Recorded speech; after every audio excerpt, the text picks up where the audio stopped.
Hello and welcome to our 16th live stream, Questions from the East. Today we, as always, take your questions on ancient Egypt and the Bible.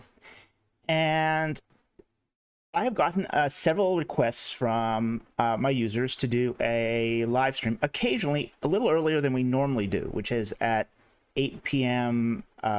Pacific time. Today we're doing it at 4 p.m.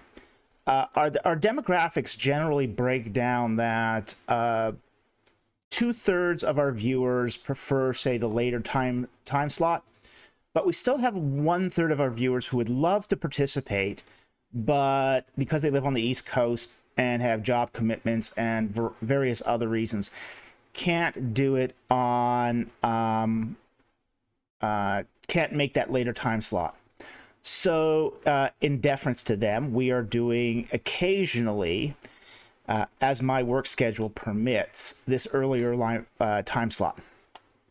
So the rules of the live stream are the same as always, and they are actually written in the description if you want to go read them. Essentially, super chats get priority, but at the same time too, we will try to take non-super chats as frequently as we can. And if you have a question that's directed towards me personally, please preface that question with a Q and a colon so I know that it's being directed to me, as opposed to questions being posed to each other on the live chat. So with that said, let's get into this. So I'm actually going to take one question that is, I'm going to start off actually with a non-super chat. Because I saw this earlier on, and I think it's a good question. I think it's worth addressing. So Reginald O'Donoghue posted this non-super chat question. Wouldn't Exodus 1:11 imply Ramses II was Pharaoh who enslaved Israel? Okay. Now, we kind of have to understand what the context is for this question. So what we got here is an introductory paragraph to the book of Exodus. And the pericope is the whole sort of breakdown of chapter 1 of Exodus. Starts with the idea of the sons of Israel coming to Egypt. So Exodus 1:1. These are the names of the sons of Israel who came to Egypt with Jacob. They came each one with his household. Reuben, Simeon, Levi, Judah, Issachar, Zebulun, Benjamin, Dan and Naphtali, Gad and Asher. And all the persons who came from the loins of Jacob were 70 in number. But Joseph was already in Egypt, and Joseph died, and all his brothers and all that generation. But the sons of Israel were fruitful and increased greatly and multiplied and became extremely mighty, so the land was filled with them. Okay, then you get to verse 8. Now a new king arose over Egypt who did not know Joseph. Now, Joseph was a vizier. Okay, viziers were not people that were easily forgotten in Egypt, and that's because their names were all over official documents. As long as you had the same dynasty in control, people generally recognized viziers from reign to reign. So they weren't people that were quickly forgotten as opposed to other officials. They sort of lingered in the public memory for a very long time. So this almost implies that you had a change in regime. So when we get to, say, the later sort of parts of this chapter, what we sort of see is that this is not just one king being discussed. There's actually several kings and several actions from several different periods of the Egyptian 18th dynasty. So in verse 9, we have, and he said to his people, behold, the sons of Israel are more and mightier than we. Come, let us deal wisely with them, lest they multiply in the event of war. Well, Egypt was generally at peace for most of the 18th dynasty. It really wasn't until the end of the Amarna period that Egypt entered a state of war with, say, the Hittites. So at that point, you're already talking about the reigns of Ai and Horemheb. So while Genesis 1:11 is actually discussing, the storage cities of Ramses, Pithom and Ramses, and those would date to Ramses II. We also have the enslavement of the Israelites, and that happens during the reign of Ahmose I. But then you also have the killing of the innocents, which probably happened during the reigns of Ai and Horemheb. So what we have here in Exodus 1 is a literary amalgamation. The deeds and the reigns of several kings being incorporated all together and treated as one entity. Okay? And this happens in Judaic literature, so, this is nothing unusual, but it isn't a simple narrative like we have come to expect in, say, Western literature. This is an Eastern kind of treatment of a very, very complex history compacted into one chapter. So anyway, I hope that answers your question. Thank you very much for the question. Really interesting question, which is why I took it. Okay. And let's get Twitch going here.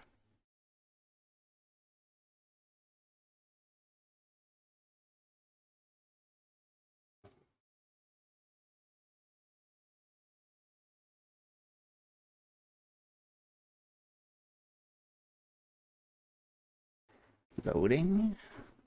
All right, here we go. Super chat from RG Strategy for $5. Thank you very much. We'll get back to a normal schedule so you can participate. I hope you all have a wonderful night. I'm at work right now. God bless. Well, thank you, and God bless you too. And I really appreciate the super chat.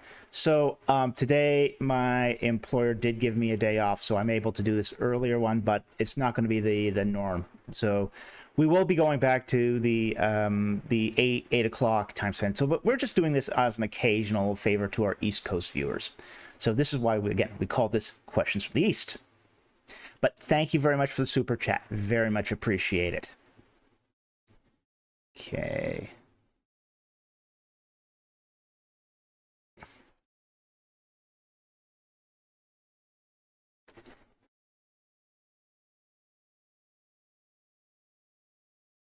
Converse Contender for $1.99. Thank you very much for the super chat. First question, any info on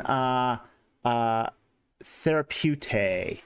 Love A&E in the Bible. Thank you. Therapeutae. I'd have to look that up. That's a Greek name, obviously, so I'm going to have to do a quick look up and see exactly what's being talked about there. So let me just take a moment here. Therapeutae. Oh, this is a religious sect in Alexandria. Okay. I haven't done a lot of work with Philo. I did a little bit of work with Philo. This is a religious sect of Jewish asceticism. Now, I don't have a lot of information on them because when I did do what little work I did with Philo, I mostly concentrated on Gnosticism. But Philo was a very influential Alexandrian Jewish sage, scribe, teacher, for lack of a better word. But he wrote many volumes of Greek texts that talk about Judaism, that comment on the Bible. He was very influential in the 1st century BC. He does record a lot of interesting historical details about what happened religiously in Alexandria at the time. But it is a little past sort of dates that I'm interested in. So I don't have a lot of information on the Therapeutae, but So I can't give you a great answer here, but it does seem to be more along the lines of Jewish aestheticism, similar to the monastic movement that would develop in Christianity later on. So that's about all I know about him at the moment. Thank you very much for the super chat, though. Really appreciate it. Okay. Back on track here.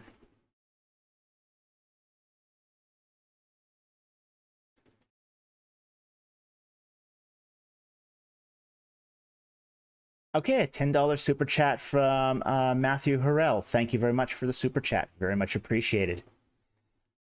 Hi, Dr. Falk. It's taken a very long time for me to read scripture, and I've never been too bright. Well, you were bright enough to read scripture. I mean, scripture is not easy. I mean, anybody who reads scripture, I mean, it's a challenge. It's a challenge every time to read it.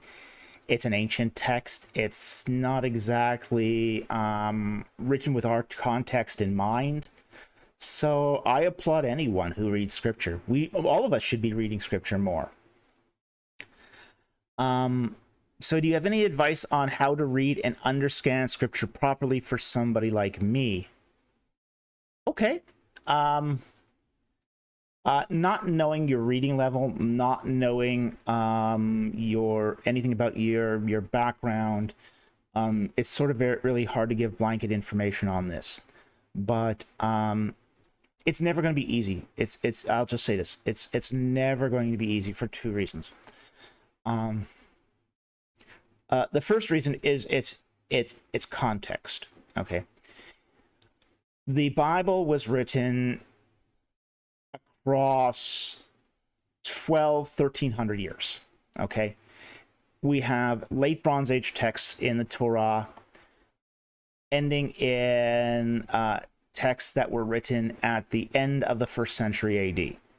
That's a huge span of time, and it's a collection of texts across many different cultural contexts. You've got everything from the cultural context of Egypt there with the book of Exodus. You have the cultural context of the kingdom period in the book of Kings and Chronicles. You have Babylonian context, say, in the book of Daniel. You will then have jump to, say, the Roman period with the Gospels, and the epistles. So, it's hard to wrap your head around all the contextual issues that you're going to encounter when you read the Bible. Now, with that said, the Bible is a text, is a set of texts that can be read at various levels. And one of the pieces of advice that I can give you is read according to your own level. Okay. It's more important that you read the Bible than that you completely understand it, because nobody completely understands it. I wish it was easier than that, but it's more important that you get into the text. Everyone should be reading the Bible every day. At least that's a should. That's kind of like almost saying like everyone should exercise every day too. Everyone isn't going to do that. And I'm most guilty of that. However, at the same time too, in some ways, the other reason why it's very difficult to read the Bible is because our own human nature sort of fights it. Human beings are an inherently sinful being. We're fallen.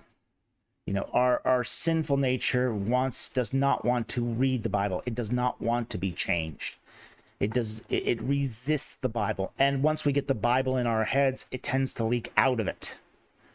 So I think it was Spurgeon who said, we are leaky buckets. You pour scripture in and it just leaks right out.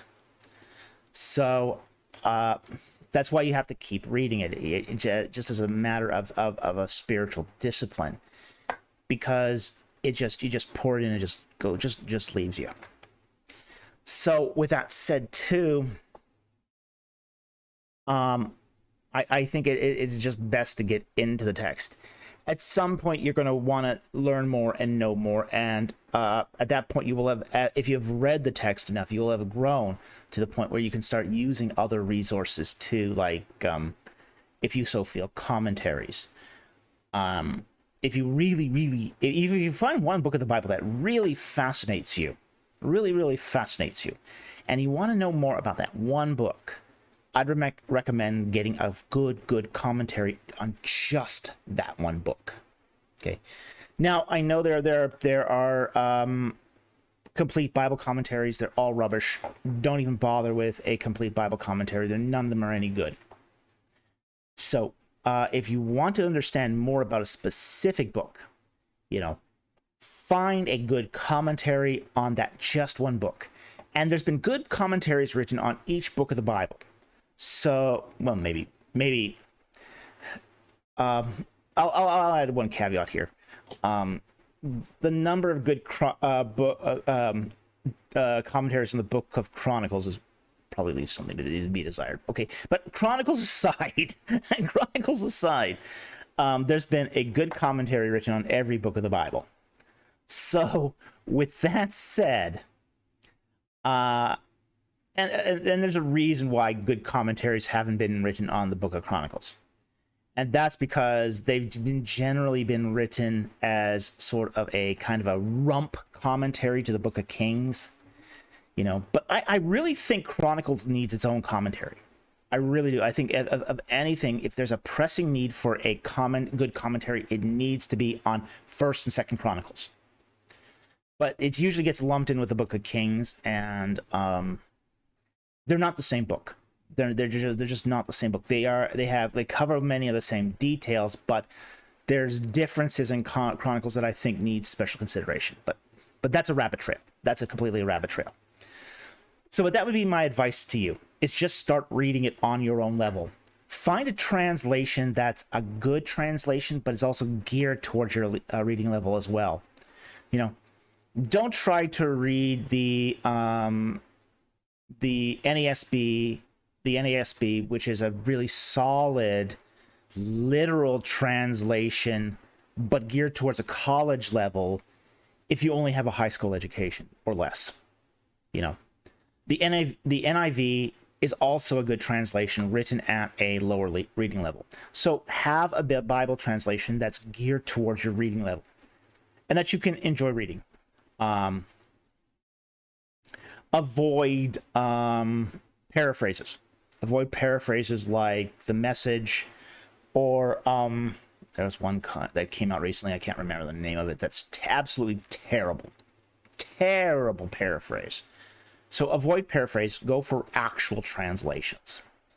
But they gear now translations to every reading level now. So anyway, I hope that helps.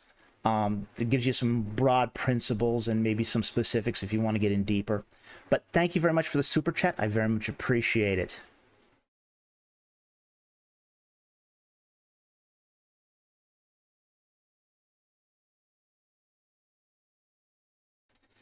Uh, 501 Mobius for $5. What is the significance of pictures of cows with a man holding its tail? Okay. It is a great question. It's goading. It's essentially goading. It's moving the cow in the direction you want to go. That's what it is. You don't want to move a cow by the pointy end. Okay. It's a really bad idea to pull a cow by the horns, because it'll gore you essentially. So some pasturists would grab a cow by the tail and move it by its tail. You know, it's, yeah, it mightn't seem all that pleasant to do, but yeah, it's what they're doing. They're goading it. They're essentially moving the cow in the direction they wanted to go. And we have to understand too, in ancient times, people, herders of cattle didn't actually own a lot of cattle. They had usually a small herd. So, you know, they could do this on an individual basis. They didn't need like dogs to rally and move the cattle around. So they could just do it. And also in the ancient Near East too, you know, they didn't move cattle very far, so you might have to move it over one field. So if you're just moving cattle over by one field, all you needed to do here is just take the individual cow by the tail and just move it over as you needed. So that's what's going on there. That's what's happening here. It's showing the man's in control of his cow and he's moving it. But it's actually a pretty good question. I've never had that question before, but thank you very much for that question. That was really interesting. And thank you for the super chat.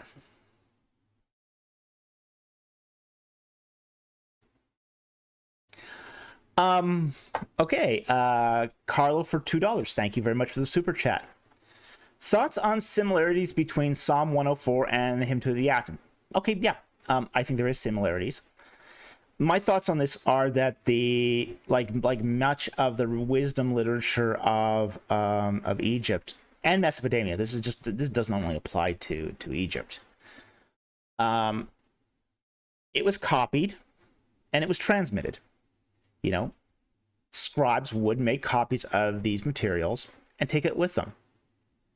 And we do find that, you know, as people were moving in and out of the Levant, because you know, Egyptian officials were stationed in the Levant, they would bring copies of, say, the official religion with them, you know, on papyrus, you know, for personal reading. And sometimes they would talk to the local scribes and share texts. Okay. Now, during the Amarna period, the official religion of Egypt was Atenism. It would not surprise me one bit if the Egyptian officials who were stationed in the Levant at the time, and they were stationed in the Levant, we know that for a fact, that they would have copies of the Aten hymn, the official hymn of Atenism. We know it's the official hymn of Atenism.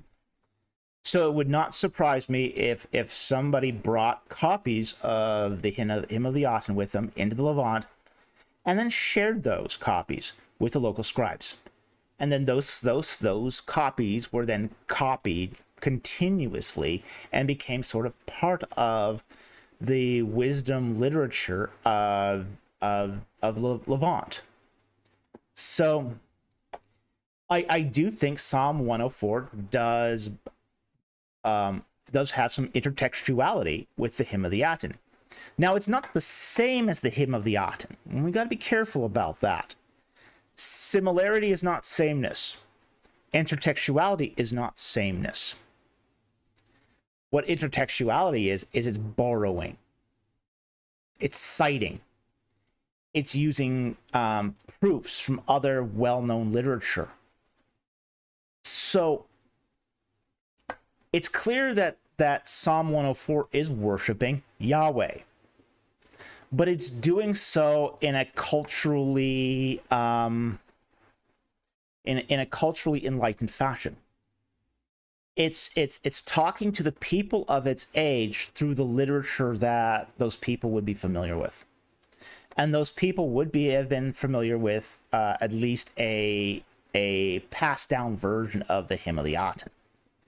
So, and whether or not that hymn had morphed into Psalm 104, or if that hymn was beside Psalm 104, the fact is Psalm 104 is referencing the hymn of the Aten.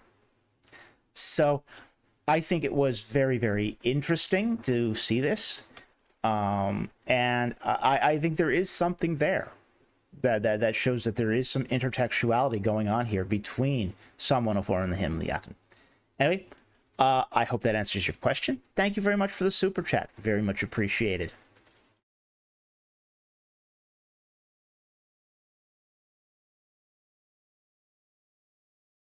Okay, second question. Suggest a book to learn biblical Hebrew. I always recommend Kelly's book. I have gone through just about every major Hebrew textbook out there.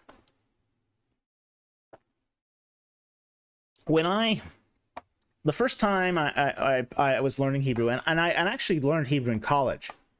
Now, my story about how I learned Hebrew is kind of weird. I was, for circumstances beyond my control, I was very, very late for registering for my classes in my third year. I had transferred faculties, so I couldn't register for my classes until that transfer was complete. When I started college, I was in the sciences, and I transferred from the sciences into the Faculty of Arts, into essentially a philosophy program. This is in my undergrad, and it was in the final weeks of registration, so I was like scrambling for classes. I had no problems getting my philosophy classes, but I also needed a language because I was terrible at French in high school. So I didn't actually have the qualifications in French to use that as my second language. So I needed another language. I couldn't have I could have taken French, another year of French, but boy, I did not want to go through that again. I'd had too many bad French teachers to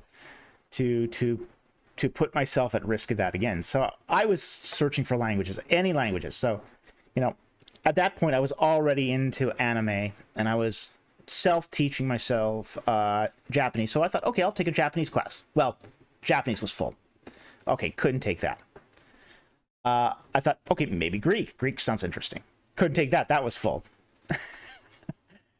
Looked at Chinese. Couldn't take that. That was full. Latin was full. German was full. Hebrew was open. So that's my second language for my university, my bachelor's degree requirement. I took Hebrew, biblical Hebrew, and the textbook that my teacher had selected was Siao's Hebrew grammar. Now, what was interesting about Siao was it was the first Hebrew grammar published in English in a generation.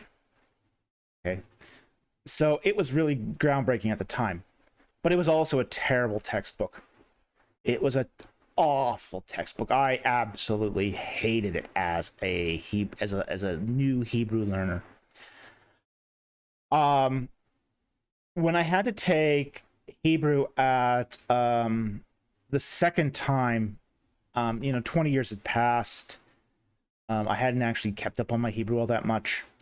I had to take it again at seminary because at Trinity, because the school did not recognize my former Hebrew credits. So with that said, I had to take Hebrew again. This time we used Kelly. And that's the textbook I would actually recommend for learning Hebrew. Yes, it is thick. It's very, very thick. It's very exhaustive. But it's also written in terms that are easy to understand. It gives it to you piece by piece. There's lots of exercises, which is why it's so thick. And it comes in sort of two volumes. It comes in a big, thick reference textbook, and it also comes in a little study guide.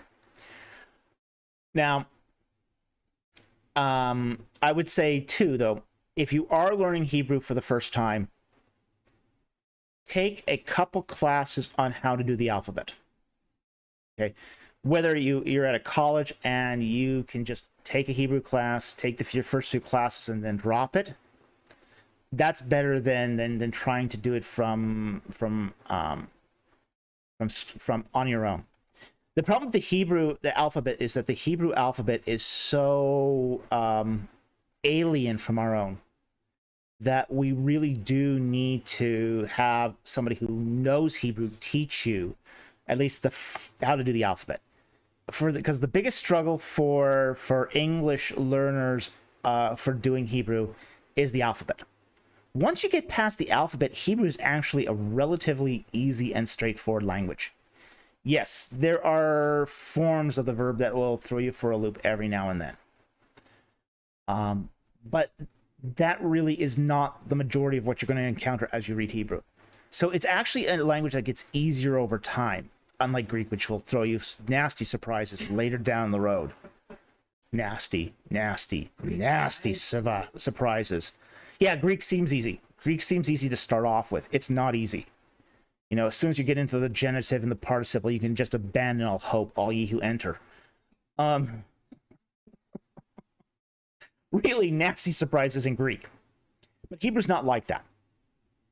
But it is a learning curve that you have to sort of, this sort of hump at the beginning, where if you get past the alphabet, past the Masoretic pointings, it gets a lot easier as you progress.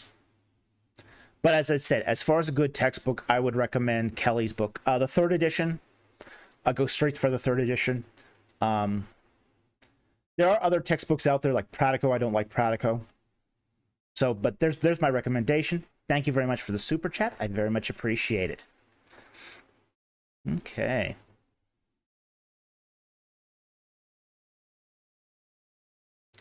Okay, Matthew Harrell for $5.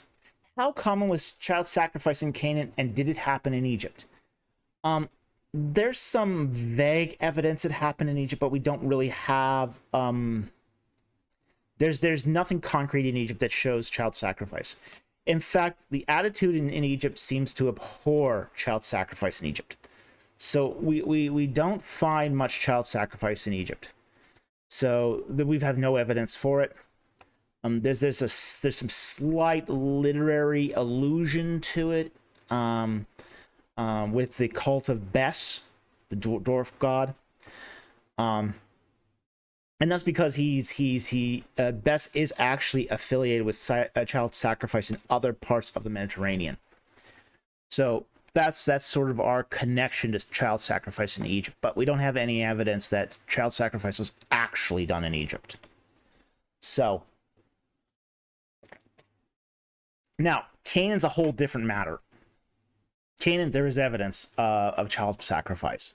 In fact, I'm going to do a whole video on just child sacrifice when my publishing deadlines get done. I have a bunch of deadlines that have hit me here in September, so I'm not able to actually record long, expansive videos.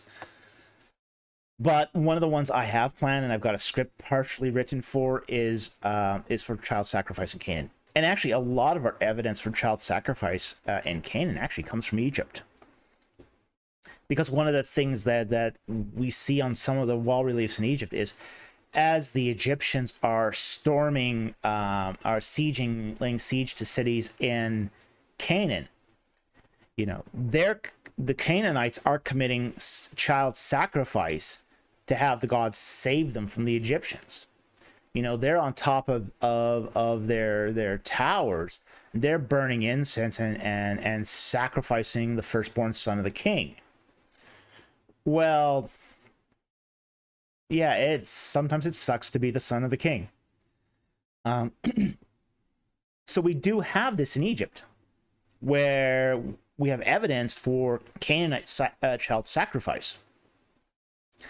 We also have other things such as tophets in Canaan. Now we have not actually discovered a tophet in Canaan. We think there's one in the Canaan Valley, but we haven't. Archaeologists have not discovered it yet. There was one discovered at Carthage. Now Carthage is a Phoenician city, so these are descendants of Canaanites. A tophet was discovered there, and a tophet is just a fancy word saying a place of child sacrifice. Now, we do know that some of the kings of Israel did, in the Bible, that uses this euphemism, made their son pass through the fire. That's a euphemism for child sacrifice in the Bible. Okay. So we do know that some of the sons of the kings of Israel committed child sacrifice. we know that Jephthah, the one of the judges in the Book of Judges, committed sacrifice of his daughter. I know there are scholars out there that try to make pristine the reputation of Jephthah, but the text says he made his daughter an olah, and olah is a burnt sacrifice. Okay, it's not a sacrifice. It's not an olah if you don't burn it. So I don't think there's any way to escape in the text from the text that Jedediah did a sacrifice of his own daughter. I think there's plenty of room for child sacrifice in the Bible. Whether Moloch was a god or a rite, I think it's more likely that Moloch was a rite instead of a god. There is a god that probably did accept child sacrifices, which was Milcom. So we do see this happening in Canaan, and there's lots of evidence for it in Canaan. How common it was, well, that's a very interesting thing right there. Okay? Because one of the things about child sacrifice, and we know this from, say, the study of child sacrifice at Carthage. Carthage was one of these cities that sort of increased in prosperity over time. You know, the early days of Carthage were really hard. There was lots of famine. And at the top of it in Carthage, we see that that the remains, there's lots of faunal remains. So they were sacrificing goats, deer, sheep in the Tophet at Carthage in its early days, in the days of its poverty. When times were hard, people didn't sacrifice their children. But when Carthage became more prosperous, then we start seeing child sacrifice happening. And this is a very interesting sort of paradox. When times are hard, people don't sacrifice their children. They're actually needed to work the fields even harder. When times are good, they sacrifice their children for prosperity, to keep the prosperity they already have. I think we can also apply this to other, say, modern forms of child sacrifice, which I won't get into. But it does seem to be that the more prosperous the times, the more common the child sacrifice. The less prosperous the times, the less common child sacrifice is. And that seems to be as true for ancient times as it is for our modern day. Anyway, thank you very much for the super chat. Very much appreciate it, and very interesting question. Okay. I think that's all the super chats we have for the moment. So let's look into non-super chats.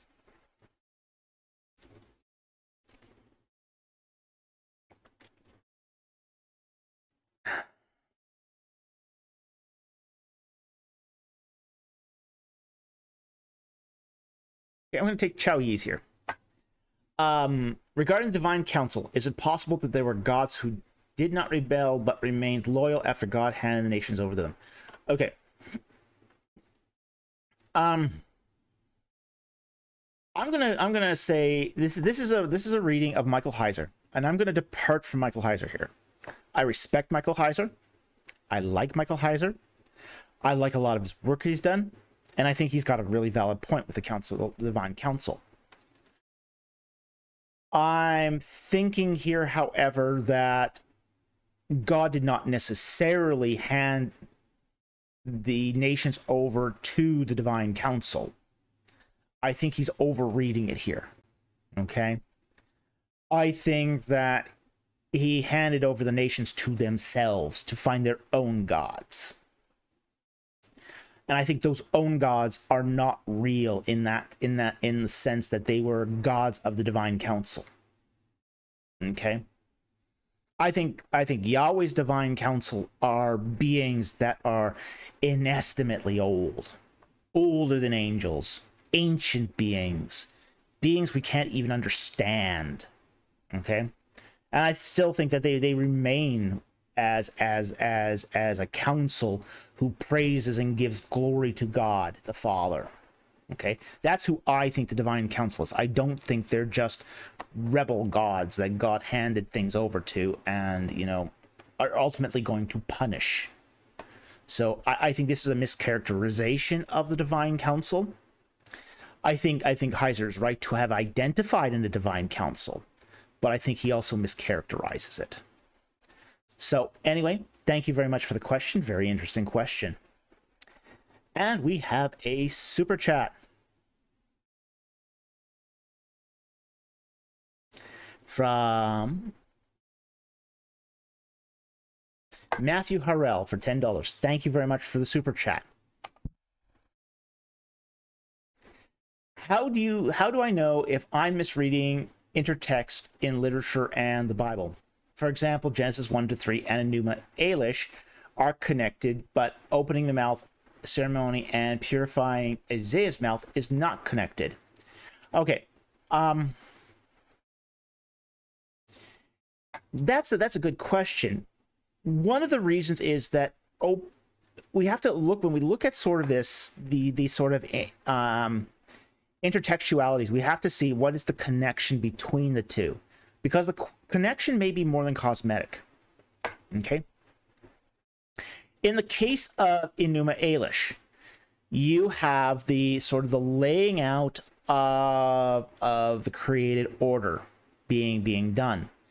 And Genesis 1-3 is also a laying out of the created order. So in that way, they are connected, even if one is criticizing the other.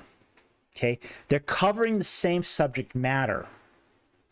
So when you read Enuma Elish, you have to ask yourself, is this covering the same subject matter as Genesis 1-3? If it's covering the same subject matter and the time frames work out okay, then yes, you can make that estimation that the two are interconnected.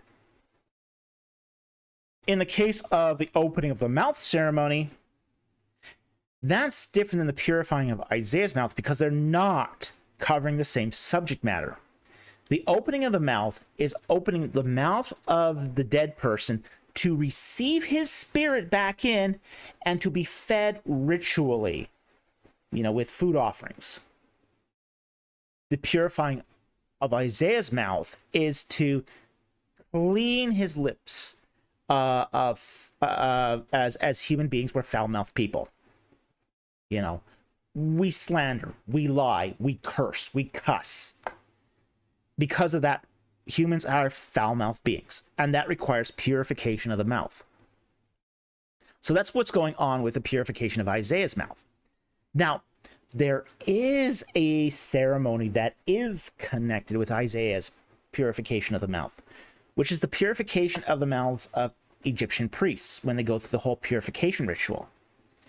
You know, when an Egyptian priest purifies, he shaves his head, he ritually bathes, he puts on clean linens and papyrus shoes, and he takes natron and washes his mouth with natron to purify the mouth because of those unclean lips, because of the misuse of the mouth. It's the same subject matter as Isaiah's purification of the mouth. This is why we can say the two are connected. Okay, there's an interconnection there. There's a recognition across both cultures that the mouth can produce unclean things. Okay, so there you have an interconnection, whereas you don't have it with the opening of the mouth ceremony. So that's how we determine it. is we see if it's addressing the same subject matter, even if it's not exactly the same. And then we have to say, okay, that's not the end of the process, though. That's not the end of the process. Once you've discovered that it is covering the same subject matter, then you have to make the determination, okay, is it criticizing? Is the Bible criticizing that interconnection? Or is it saying that there's something to that interconnection? Okay. In the case of Isaiah's mouth, we would cleansing of the mouth, we would say, yeah, there's something to this. Okay. In the case of Genesis 1-3, the text is saying, no, even though it's the same subject matter, no, there's not something that's there. There's a difference here. You know, it's not, say, the gods slaying Tiamat or the laying out of the order in that exact same way. Okay? So in the case of Genesis 1 and 3, it's trying to spell out how it's different from all the myths it's interacting with. So that's how we work as say scholars in looking at these various ancient Near Eastern interconnections. So anyway, great super chat. Thank you very much for that question. It's nice to get these methodological questions because it sort of explains how we work, how our reasoning works as we do this kind of scholarship. So thank you again for the super chat and the question.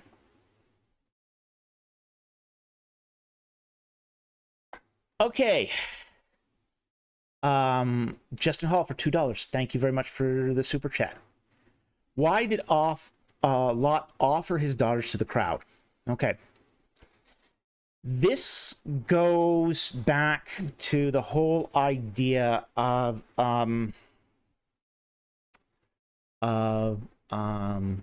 hospitality, the ancient Near Eastern idea of hospitality. It's a social contract. In the ancient Near East, hospitality is a social contract. There weren't a lot of hotels back then. Okay? There were not a lot of hotels, not a lot of hostels. Even places such as what's it called now?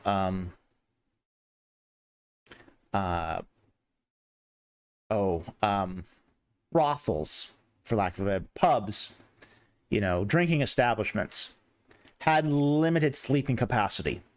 Okay? So when people traveled from place to place, which they sometimes had to do, there was a social contract that if you knocked on somebody's house, they were obligated to take you in as a guest, and not only obligated to take you in as a guest, but to protect you from all the foes that were coming to get you. Okay?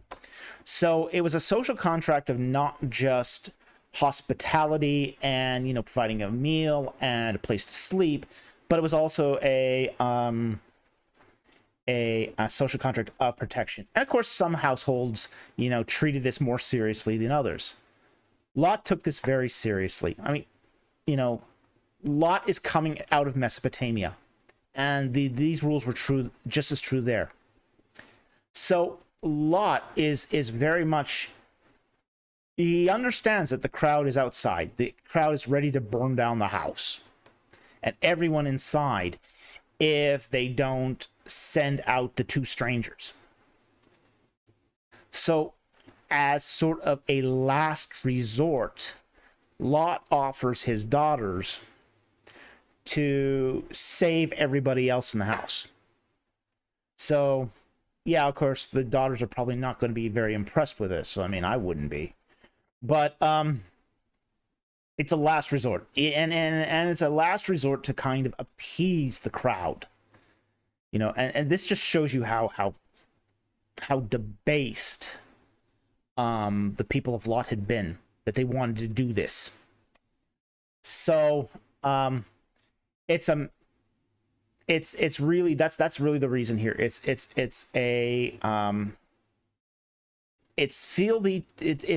faithfulness to the idea of that social contract and hospitality in the ancient Near East, that offering of protection in to the strangers, even at the cost of your own life, essentially, or the lives of your daughters. Now, the understanding is he is offering those daughters to essentially be raped, for lack of a better word, and with the understanding that they would be returned back alive. So he's not offering his daughters to be killed. He's offering his daughters to be used for sex and then returned. But that's not what the crowd wants. So they reject that offer anyway. So, but that's why he offered it, is because of that social contract. And that social contract was very, very strong in the ancient Near East. You know, every society has its social contracts. It has its social contracts that are almost inviolable. So getting beyond those social contracts, you know, to say a modern understanding of ethics and morality, you know, today we don't have that social contract. Lot doing what he did would have been totally reprehensible today. You know, today what we might be a better result, a better alternative is to basically take a sword, go out and you know, fight him off. But you know he wouldn't have lasted very long doing that either. So it was just a matter of doing what he thought was expedient. So that's what he did as a last resort. So it was a different time with a different understanding. So it's easy to fault Lot here. Very, very easy to fault him for this. But we do have to take the context in mind as we do this and judge him on the context of his day. Now, this doesn't mean he's not beyond judgment here. I think there is cause to judge what he did. But this is the reason why he did it. You can understand the reason why somebody did it without approving of it. And I think what we can do is we can say, yeah, he had other courses of action, which is essentially to fight them off. Would that have satisfied the crowd? Probably not. Maybe if he killed a couple of them beforehand, you know, might have driven some of them off. But it's also true that it's just, there's no good there was no at least humanly apparent good outcome here. So with that said, thank you very much for the super chat. Very much appreciate it. Okay, let's see here. Disciple of Christ for $5. Thank you very much for the super chat. Really appreciated. Did the Egyptians have much capability for seafaring? Did they ever try to sail around Africa like the Phoenicians or anything like that? Okay. Yes, they did have a capacity for seafaring. They were great shipbuilders. They built lots of boats. Now, one of the things about Egyptian boats is wood was a scarce commodity in Egypt. So building boats was an expensive proposition. And we do know that the Egyptians did engage in trade around the Mediterranean. And the port of Avaris, the city of Avaris, during the Second Intermediate Period, was a port. It was actually a port that you could sail down the Pelusiac branch of the Nile, and ultimately into the Mediterranean. And you could actually sail into the Mediterranean from that port. So the Egyptians did actually manage to sail to the Mediterranean and trade around the Mediterranean. We find Egyptian scarabs in Spain and in Greece. You know, and these are scarabs that date to the Ramesside period. So we do actually find that there were trade goods being exchanged during the New Kingdom. So they did actually engage in seafaring. We also know that during the early New Kingdom, which is during the Thutmoside period, during the reign of Queen Hatshepsut, she sailed from one of the ports on the Red Sea, and what I mean here is the Gulf of Suez. And they were able to take the Gulf of Suez down to the Horn of Africa. I think it's the Horn of Africa. Maybe I'm wrong. Not the Horn of Africa, but to Punt. Anyway, to Punt, which is beyond the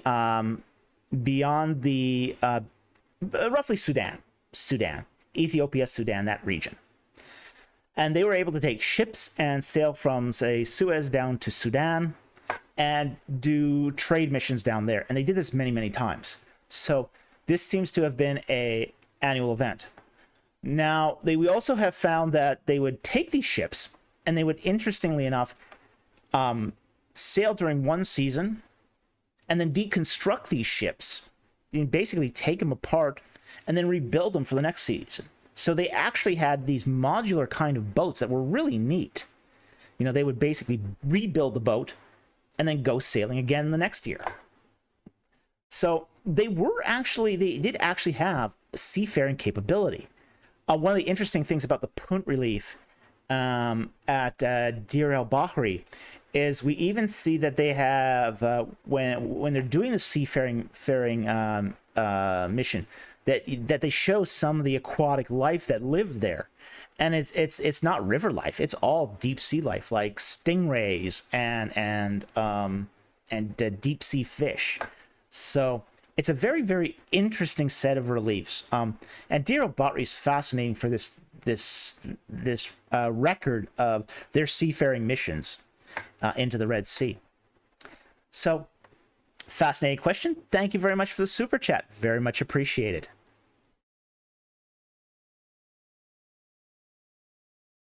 Okay, Matthew Harrell for $5. Thank you very much. I'm running low on money. I'm so sorry. But I do really, really appreciate all the super chats you've done. It really helps us. So I appreciate every contribution you make. Very, very much so. Do you know of William Lane Craig or Jordan Peterson? If so, what do you think of their work?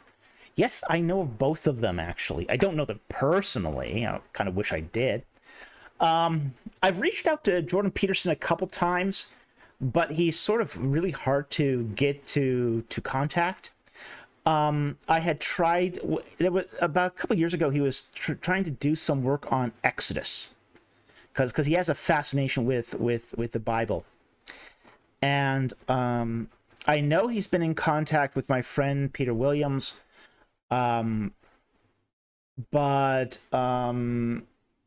Peter Williams being in England and Jordan Peterson being here in Canada, I thought it might be easier for him to get a hold of me, who is basically a expert on the Exodus and who's more local to him. But he gets so many emails and super chat contact and social media. It's just really impossible to get a hold of him. He also had some personal problems recently, so I can understand that he'd be unreachable. So with that said, I've tried to reach him. I like some of Peterson's work. I think Peterson has some, I wouldn't say subscribe to some of his Jungian interpretations. Okay. But he is approaching this from the idea, from a very, very interesting idea, which is that the Jungian mythological constructs in the Bible touch reality. That's a very, very compelling idea for a lot of reasons. Because when you start talking about, say, archetypes and like types of Christs that you find in the Bible, like Abraham being, when he sacrifices Isaac, or attempts to sacrifice Isaac, there's a type of Christ here, God providing the lamb, God providing a ram in the thickets, okay, in the thorns. There's a very Christ-like image there. There's an archetype. So there is something here that really resonates with Peterson's analysis of biblical texts. But with that said, though, he's still, he's sort of in that sort of middling state, where he's engaging the Bible, but he hasn't quite taken the plunge to Christianity. In his words, he almost believes it, but he hasn't quite. He stuck his toe in the water, but he hasn't quite taken the plunge yet. And I'd be a lot more comfortable with what he's doing if he takes the plunge, as it were. Because I think it would be better for him personally. I think it would inform, say, his scholarship more. So I think there's a very interesting. We're seeing here in many respects the development of belief in Jordan Peterson. In a guy who can really richly articulate that. But whether or not he actually comes to belief is something we have to yet wait and see. He might not. Now, William Lane Craig is a bit different. William Lane Craig is a believer. William Lane Craig is a philosopher. Interestingly enough, when I was at Trinity International University, I was a research assistant in the Department of History, and one of my summer job for that department was cataloging all the dissertations and theses that were produced by the church history department. And the problem was that all these theses weren't labeled, so you had to go open each book, read the title page, and put it back on the shelf to make sure and catalog it if it was a thesis produced by the Department of Church History. So you come across William Lane Craig's thesis, and it's not a doctoral thesis. It was a master's thesis, 3 volumes long, like 700 pages. His master's thesis could have easily have sufficed as a doctoral dissertation.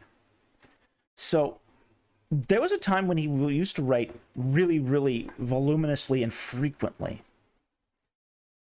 Now, today, it's less so much. He's not so much engaged. He's more engaged in apologetics, in sort of lay apologetics, where he's...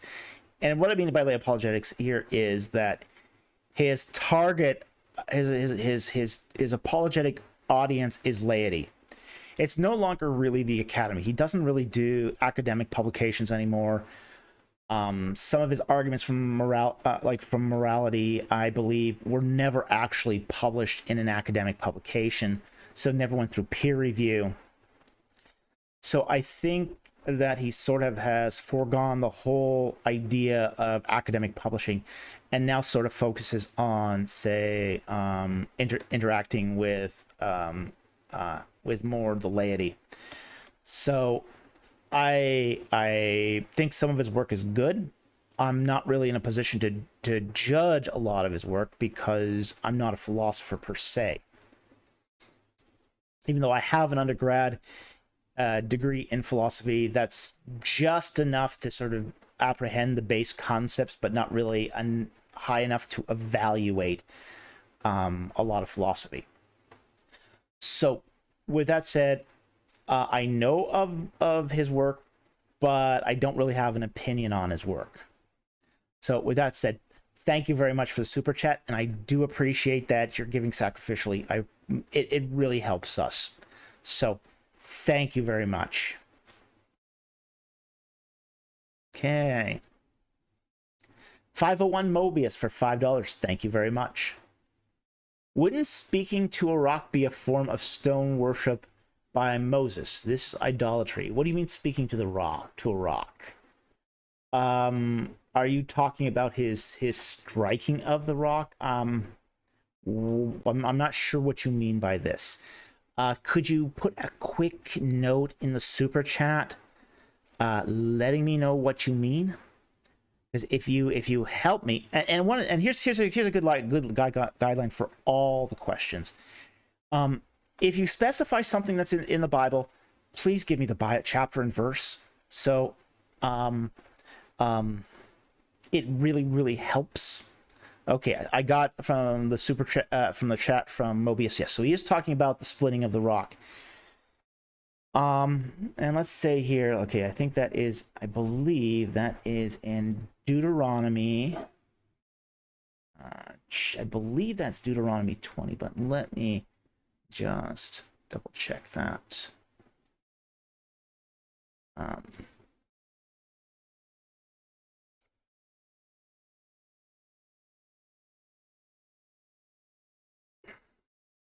Nope, Numbers 20.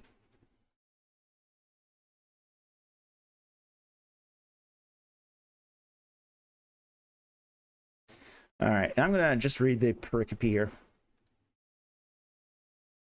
And the Lord spoke to Moses, saying, take the rod, you and your brother Aaron assemble the congregation and speak to the rock before their eyes, that it may yield its water. You shall bring forth water for them out of the rock, and let the congregation and their beasts drink. Okay. Well, there's a couple reasons why this would not be idolatry. Okay. First of all, it's a command from the Lord. Second of all, it's not speaking to the rock as if the rock is a god. It's what this is the command of nature. Okay.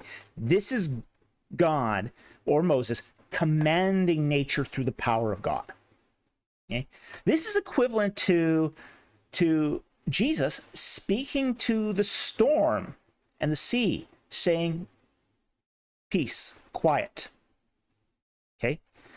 Christ is not being idolatrous in commanding the elements. Far from it. He is using the power of God to obtain the result that shows he has command over nature. Here is Moses being used by God to show that Yahweh has command over nature. This is not idolatry. Okay. This is not a form of worship. This is a form of, rebuke. Okay. So Moses is, in a sense, rebuking the rock. He is saying, give forth the water. And it's really God who's actually doing this. Now, Moses abuses this. He totally abuses this because he's angry with the people. And it ultimately ends up in his own rejection. However, it's not idolatry. Not in any way idolatry. But thank you very much for the super chat. Very much appreciated. And it's a good question, too. Okay.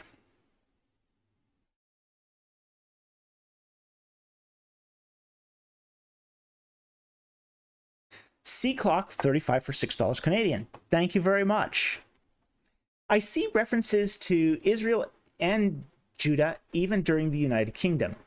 Was this just a convention, or does it reflect the perspective of later writers? It is a convention, essentially. When we talk about, say, the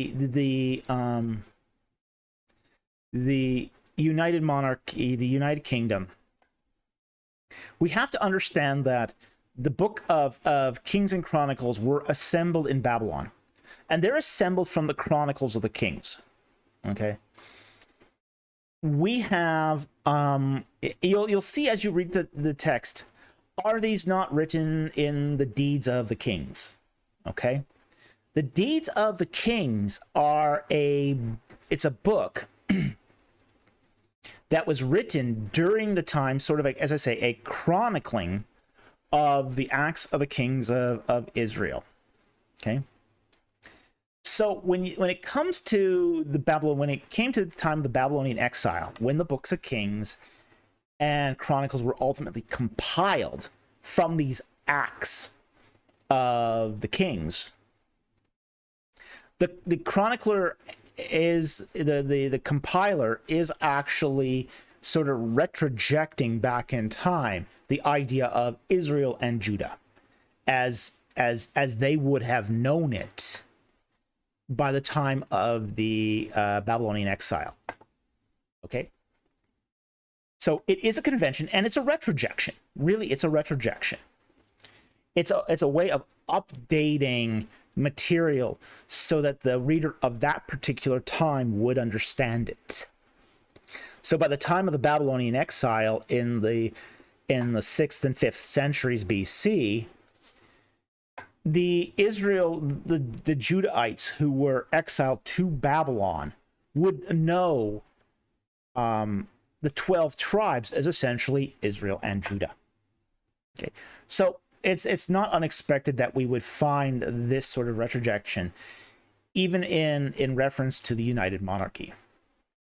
And this sort of even makes sense even when we talk about the United Monarchy too, because as, say, the tribe of kingship, Judah was sort of head and shoulders, it was preeminent among the 12 tribes. So we find this even during, say, the time of the Davidic kingdom, Solomon, and even into the first couple years of Rehoboam. This is going to be the case. So I hope that answers your question. Thank you very much for the super chat. Very much appreciated.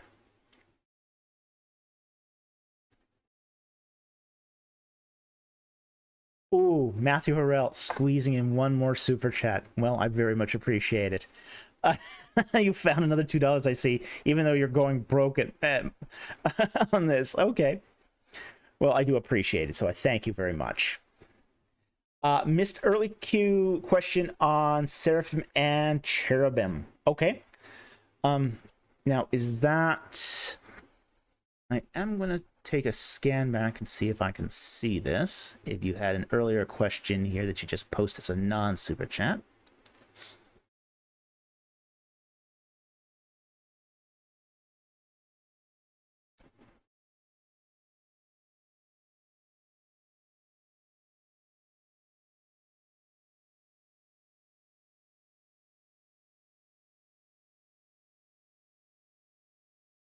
Don't have a search on this, so this does take a little time to scan through it all. I don't see an earlier question on the I'm gonna look in the other one here. Maybe it didn't go through.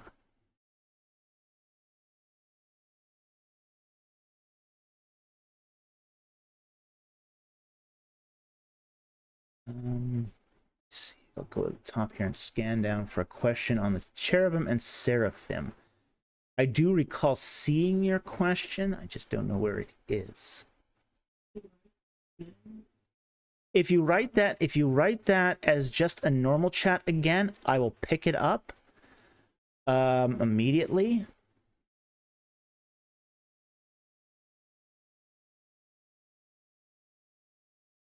But I do recall seeing it. I just don't know where it is.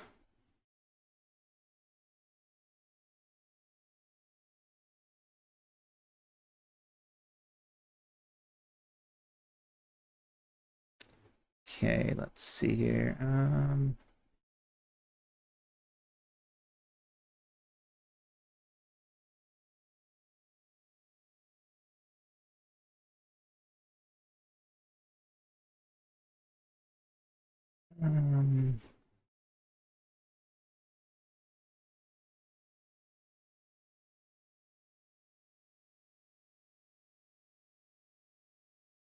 Okay, I just can't seem to find the question. So Matthew, please repost it as just an ordinary chat, and I'll pick it up. Promise.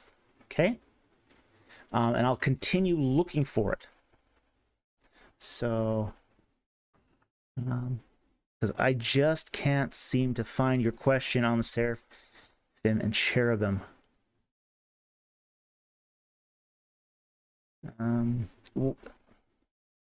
Is it a super chat that I missed? Hey, honey, are you finding anything? See it. Oh, I see it. Okay. Yes, I do see it. Let me see. Okay, I'm sorry about that. I did miss it. See, let me see if I can, if it's in. Okay, I did find the question. Let's see if it's here.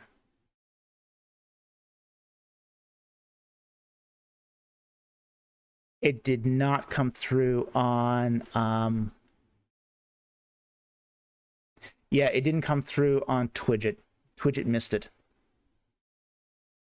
But I do see it, and what I'm going to do is this. I am going to repost it and then give you the proper thanks for it as well.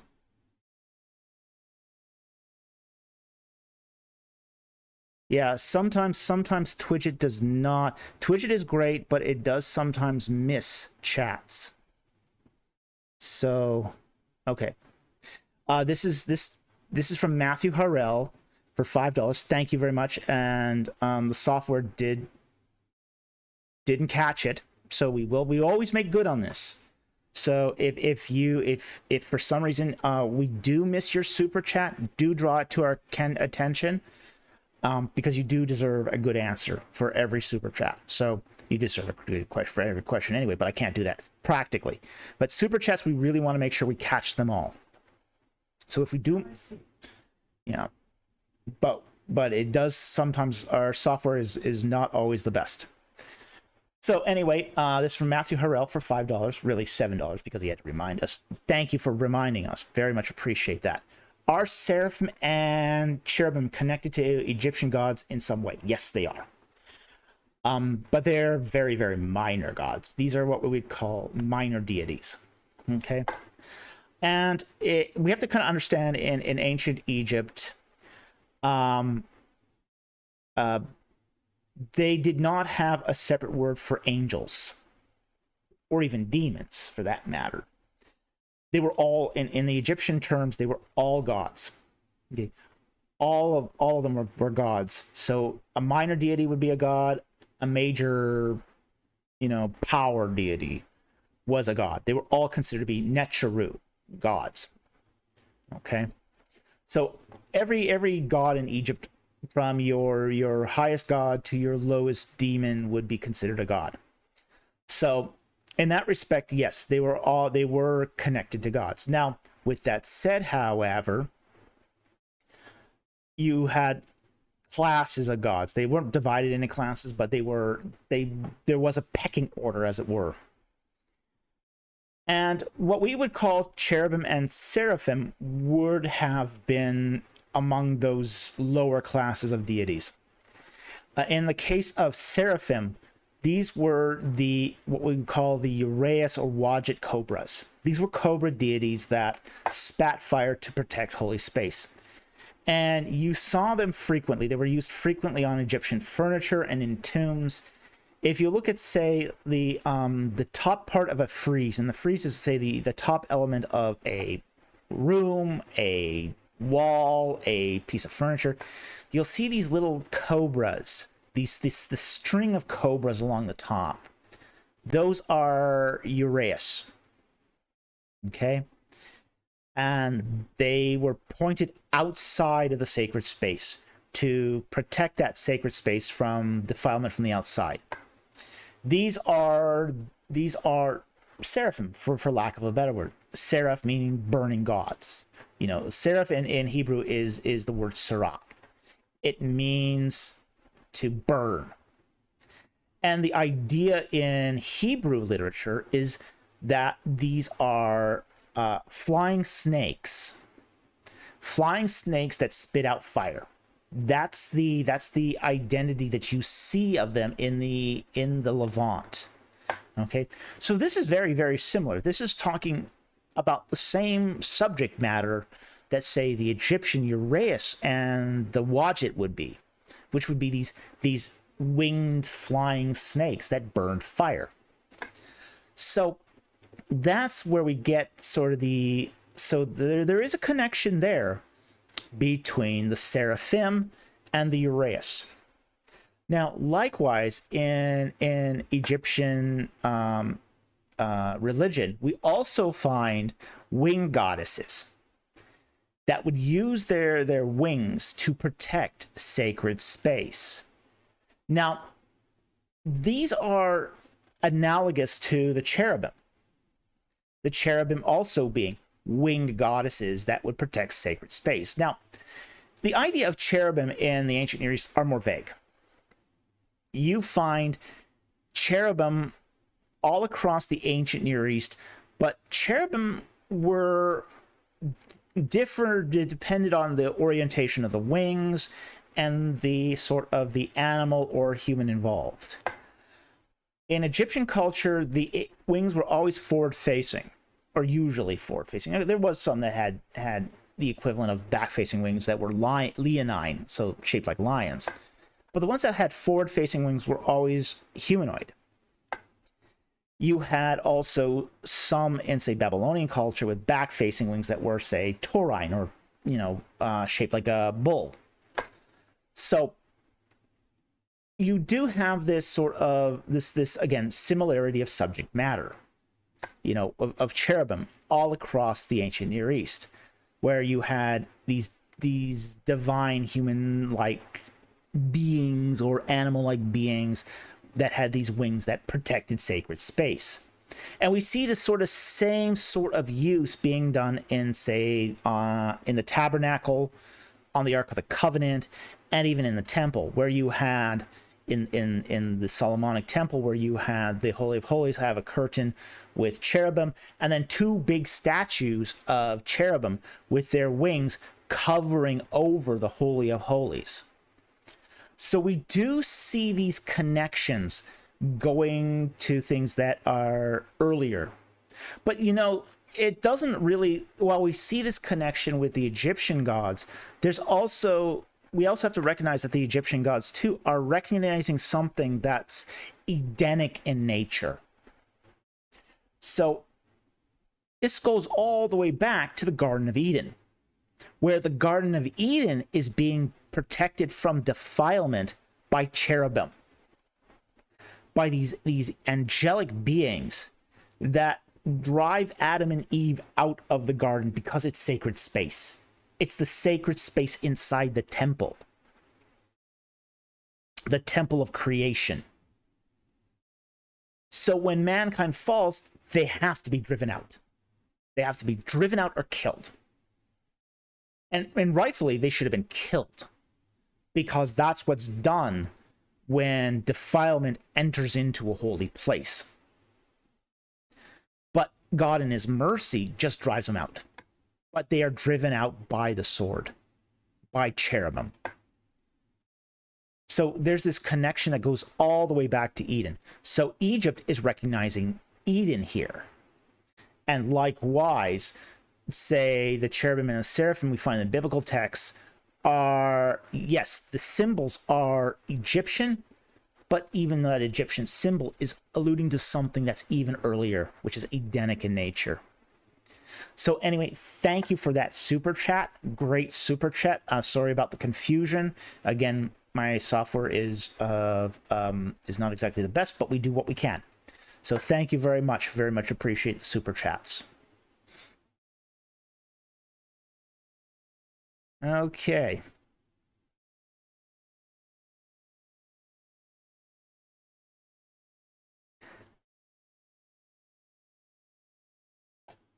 Okay, hey David, blessings. Thank you for the super chat for $2 Australian. Very much appreciate it. Thoughts on the Malamu? What are the Malamu? Again, something without a context here is not all that helpful. Let me see if I can find something here on the Malamu. Oftentimes, you have to always, okay, Malamu. Okay, this is some sort of,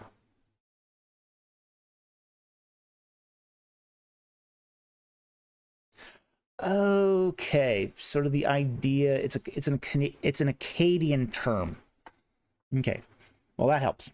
The idea is that this is the terror of the king, terror of the god, at least as I best understand it. Now, understand that I have not picked up an Akkadian text in a while, so if I'm a little rusty here, please forgive me. But what I best understand it, Malamu is that terror that the king inspires, or a god inspires. Theologians often have another term for this, which is the trauma of holiness. Okay? The idea that a king or a god inherently is a terrifying presence. They have the power of life and death. They radiate glory, and that glory really sort of inspires fear and respect in others. Okay, it's not a term that's well defined, so it's not something that I think we can really sort of pin down. There is an aspect of this term that means radiance. You know, the glory of the Lord would be a manifestation of Malamu. Where when God appears to Moses, and Moses asks God to show his face to him, and God says, "Oh, no, don't do that. You can't take that. You cannot see my face and live." It's the idea of glory that's so radiant and intense that it would just burn you up. People who have claimed to, like for example, when God speaks directly to the people at Mount Sinai. Now, I hear atheists say this all the time. Well, if I was God, I would just speak directly to people. Yeah, that doesn't work so well in practice.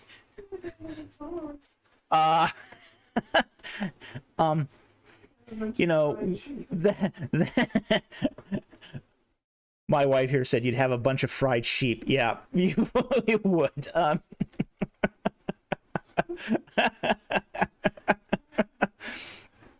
Yeah, because what was ultimately going to happen is what happened was when God spoke from Mount Sinai to the people was freaked out. They panicked. They said, "We have heard the voice of God. Surely we are going to die."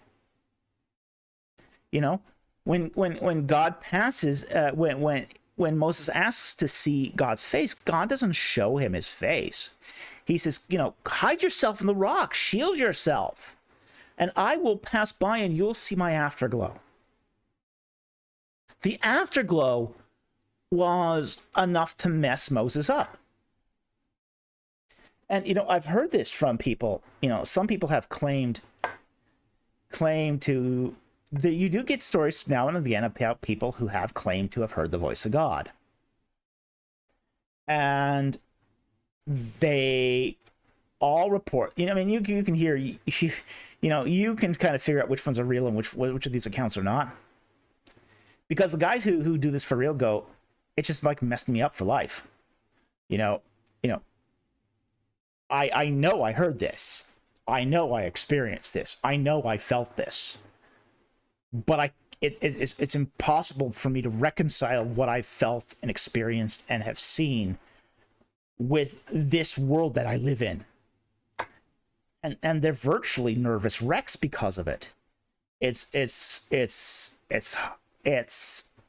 traumatic. It's so intense in its glory and its implications that your brain just either wants to immediately reject it, or you just, you try to deal with it and all the mind-shattering implications of it. That's what's meant by Malamu. It's that glory that, is so unearthly and so unreal and so terrifying that you just can't deal with it. So anyway, that is my thoughts on Malamu. But thank you very much for the super chat for $2 Australian. Really appreciate it. And it's always good to see you here on the live stream. I have some great friends in the apologetics community, and Sentinel Robert is one of them. Converse Contender, who was earlier in the chat, is another one. I've got some wonderful friends that I never knew I had. So I really appreciate their support, and they help make this channel better. And whenever I get the opportunity, I try to return the favor and going on their channels. So thank you, and blessings to you too.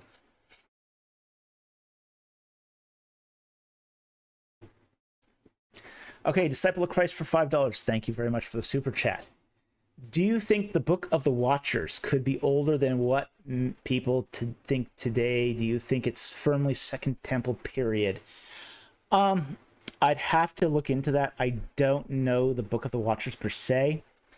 There's actually a lot of what are we call minor Second Temple period books. We find a lot of them at Qumran. You have the Book of Jubilees. You have, say, the Book of War. You have the infamous Copper Scroll. There's a lot of these minor books that we do find that happen in the Second Temple period. And part of the reason we find it in the Second Temple period is because during the Second Temple period, especially when you get into the 1st century BC, there's this explosion of literacy. An absolute explosion of literacy. One of the things we have to kind of understand about literacy in both the ancient and modern world is it's not a progression that just keeps going up and up and up and up. It's cyclical. It goes up and down, up and down, up and down. Okay? Literacy in the 1st century was at a height. It was at a height, and it was one of those places. There was public libraries. There were public libraries in Palestine and in Rome. People don't realize this, that there were reading libraries. You could go to a library, pull a scroll, and just read it. Literacy was at an absolute height during the time of the 1st century. So it was not just a time of incredible literacy and reading. People were polyglots, so most people knew multiple languages. So, and you can hardly say that today in, say, America. You're lucky if your average reader today has a college reading level in English. You can also see this in the writing style of people in the 1st centuries, 1st, 2nd, even 3rd centuries, where you have to be able to read 10 pages and retain that in your memory, because that's the preamble for them to get to that point. This is also one of the reasons why I say patristic literature is so difficult for modern readers to understand, because patristic literature is not we often complain about how sort of wordy Paul is, as he lays out his arguments in like Romans and in Ephesians. That first 2 chapters of Ephesians is one sentence. It's crazy. It's absolutely crazy. It's a run-on sentence par excellence. But, he wasn't abnormal in his writing style. The church fathers did the same thing. They did the exact same thing. But that's because literacy was so high that people could read a large amount of text and retain it to keep the argument in scope. Okay? So this is one of the reasons why, people will confuse, say, Tertullian as a modalist, because they'll read his preamble about Noetus and think he's supporting Noetus's view, when he's actually presenting Noetus's view to then gut it later on. So we don't have that kind of literacy today. I kind of wish we did, because it would make for more cogent, more nuanced arguments that we could really sort of dig our teeth into. But it's one of those things where, because literacy is so high during that day and age, we also see a lot of people producing new works, and the socioeconomic status of the time was high enough that people could afford parchment. So people were writing new things, writing little novellas and books and such, and philosophical works and spiritual texts. And, so we get in the Second Temple period, especially towards its end, a lot of these minor books. A lot of them. I mean, it's almost hard to keep track of them all. So with that said, I haven't actually looked at the Book of the Watchers. So that's one I need, as long as several others to and I read so much literature on this, on say older texts, that it has not been a priority for me to read these sort of later Second Temple period texts. But I at least here was able to give you sort of the context of the Second Temple period and its literary milieu. And I hope that at least was very, very helpful. So thank you very much for the super chat. Very much appreciate it. Okay.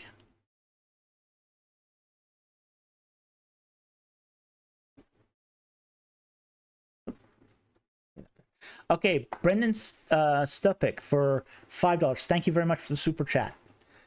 What are your thoughts on Joshua's conquest of Ai and Arad? Are these stories compatible with modern archaeological findings? Okay, Ai is going to be very difficult. I don't think Ai here has been definitively identified with. Eight-Tell could be Ai if we look at if what happened at Eight-Tell was site leveling, like we find at Jericho, then Eight-Tell could be the real Ai. That's possible. It's certainly in the right place to be the real Ai. But until we get sort of confirmation that Eight-Tell had site leveling, we cannot identify Ai as or Eight-Tell as Ai. And Tel el-Maktir is certainly not Ai. So sorry, Associates for Biblical Research, you got that one wrong. And Arad, yeah, Arad fits with the archaeological findings. I don't see any reason to doubt that when Joshua conquered Arad, that the archaeological findings are, consistent with that. Now we have to kind of understand that what did Joshua's conquest entail? One of the things that sort of frustrates me to no end with sort of the teaching of the Joshua conquest in Sunday school is that they kind of teach it as the Israelites are coming into Canaan, burning down every city and looting it. It's not quite what happened. What happened is that Joshua came in, burned down 3 cities that we know of. They destroyed the cities of Hatzor, Ai, and Jericho. Those are the ones that we know that they burned with fire. All the other cities were taken. They were captured. And one of the reasons is because they come into the Holy Land to live. They're there to stay. They're not looting it. They're not Assyrians. Assyrians come, bash skulls, break down walls, burn cities, and steal stuff. That's what Assyrians do. Israelites basically come in, conquer a city, and then move into the people's homes and eat the meals on the table. That's what they're doing. Okay? So the Israelites have a completely different purpose than most people that are doing conquests, which is to actually set up home. And they're setting up home in Canaanite houses until they have the time and the leisure to bulldoze them down and build their own homes. Okay. So in that respect, what we find from the archaeology is consistent, which is they are living in these Canaanite homes for a while, then they're tearing them down and building homes that are more suitable for their particular lifestyle and purposes. So in that respect, what we find at a lot of these sites is, you know, yeah, okay, we have some continuity of these cities into the Israelite period, you know, and we see this sort of transition at some of these places where, you know, it's Canaanite settlement, Canaanite settlement, Canaanite settlement, and then it's slowly, then you find Israelite pottery, and then that sort of shift in faunal remains from, say, porcine to, say, more sheep and goat and those sort of faunal remains. And then you start finding Israelite settlements and then full-on Israelite occupation. Well, what's happening is at the beginning of that sort of transition, what happens is the Israelites have moved into these houses and have started to live in them, eat the preserved food, bring in their own sheep and goats and eat them while living in these Canaanite houses until they're ready to actually bolt those things down and build anew. So I think this is completely consistent with what we're finding in the archaeology of the Levant. And that transition seems to be happening around the early 12th century BC. So it's happening even at the right time. So this is when we expect the Israelite conquest to be approaching its completion, and start seeing that period from the time of Joshua into the time of the Judges. So thank you very much for the super chat. Very much appreciated. And thank you for the question. Okay.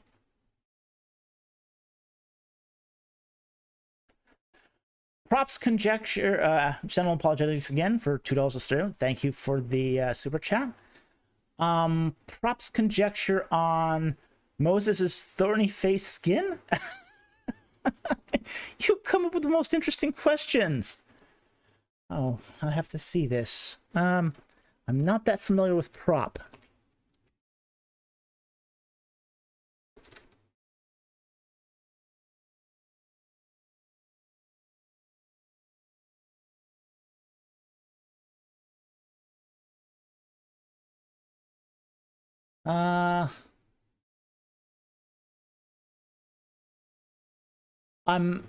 I've not read enough on William Prop, his Exodus commentary. Oh boy. Okay.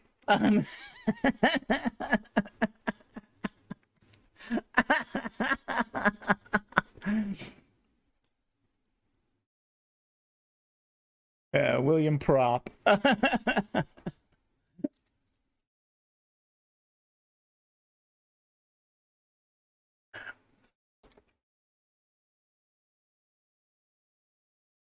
Let me get a little bit of historical context here.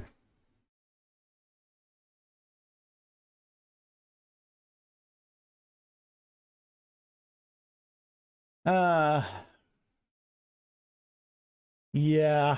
All right, let me just say I don't think there's any much to this, honestly. I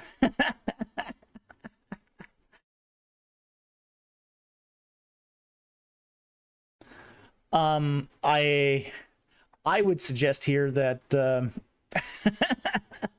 that Moses had to cover his face just because he looked strange.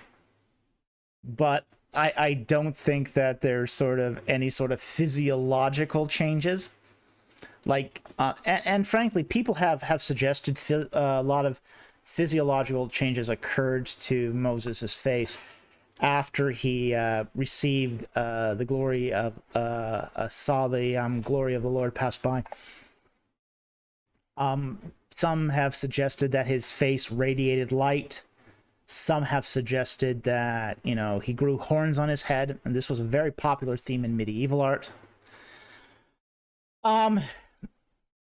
The props conjecture here of Moses's thorny face, I haven't read that per se, but oh boy, I would need some serious convincing here to go along with this. I just think it could have been anything from, say, a Bell's palsy. I think a Bell's palsy is a perfectly acceptable conjecture here. You know, a Bell's palsy is when a nerve is in the face is paralyzed and the side of the face just droops. Okay, I think a Bell's palsy is certainly possible here, that it could have had a physiological effect like that, and that he would have to cover his face to keep the people from freaking out. Okay. Radiance, maybe he was grinning like an idiot and couldn't stop grinning like an idiot. I don't know. That too would scare people in just an unreasonable way. So again, that could necessitate the covering of the face. I don't think he had like thorns on his face, like some crazy Doctor Who costume of the Cactus Men. So so I don't think that that's conjecture here can be really supported by the text. So it's like a conjecture. You know, here's the thing. Because we're not told. This is one of those examples where the text doesn't tell us why he covered the face. Just that he covered his face because he had seen the glory of God. So because this is a conjecture, because there's enough ambiguity in the text, we lead to speculation. But I think we also need to temper our speculations with what's, say, reasonable, what is possible. And I think it behooves us not to go wild with our speculations. Speculations do need to be tempered with what's reasonable. So I would put this in sort of the trash can of unreasonable speculations. So I don't like to go off the deep end in speculations. I'm a very conservative scholar, so I dislike speculation. So, but thank you very much for the super chat. I very much appreciate it, and it is one heck of a question. Now, I think we are almost at the end of our super chats. We are at the end of the super chats. So this gives us an opportunity to talk about non-super chats. And we're only going to be taking a couple more questions here because we've already gone past our hour-and-a-half limit. But I will take a couple of non-super chats. I'll take this one from Alex, who just sort of posted at the end here.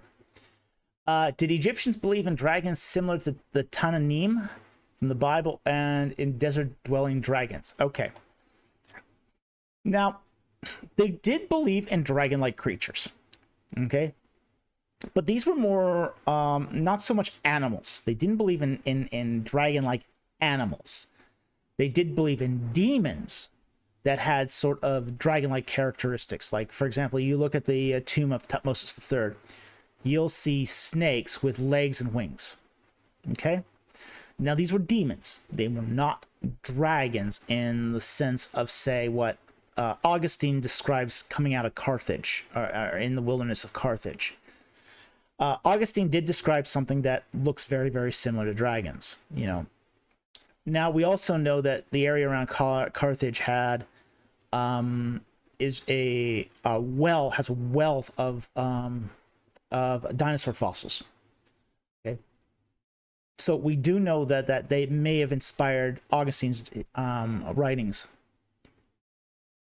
But as far as the Egyptians are concerned, they did believe in serpent demons. They believed in gods that were shaped like serpents. The story of the shipwrecked sailor talks about a giant snake, a giant serpent god who had, and it doesn't name the god, it just describes him, who stands like several heights of a man, you know, many heights of a man. You know, it's tall, it's big, it's thick, it's got skin of gold and eyes of lapis. You know, this is the materials of godhood. So the Egyptians did believe in say demons that were reptilian and dragon-like, but they also didn't they recognized that this was not part of the natural world. This was part of the supernatural world. So I don't I don't have any records that would suggest that, you know, these were animals that lived in the desert.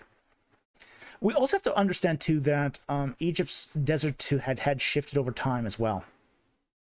During the Old Kingdom, the Western desert was a savanna, and it actually had a lot of savanna type life. So you did occasionally have elephants come up to Egypt, and wildebeest and lions would come up to the edges of the Nile Valley during the Old Kingdom. But by the first intermediate period, all that had dried up, and all that life went away. So you don't see, say, anything like that in, say, sort of more naturalistic records of Egypt. So anyway, thank you very much for the question. Very interesting question.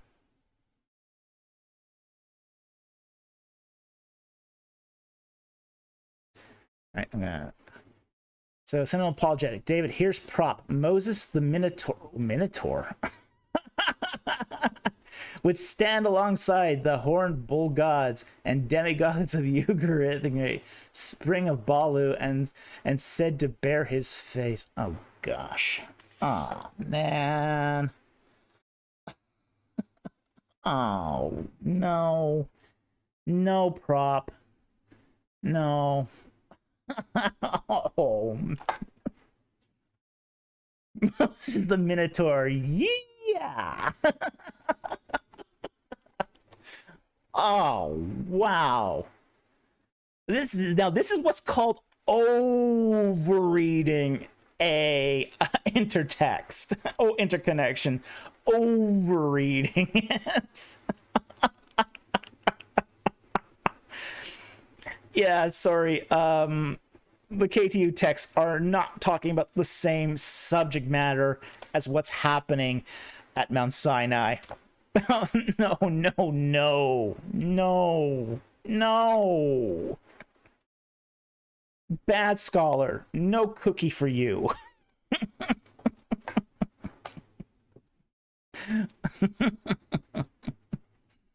Okay, I will take because we're at the end of the live stream here.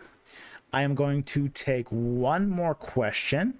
I'm going to try to look for someone whose questions I have not answered today, and then we're going to call it a night. So let's see here if I can find something here.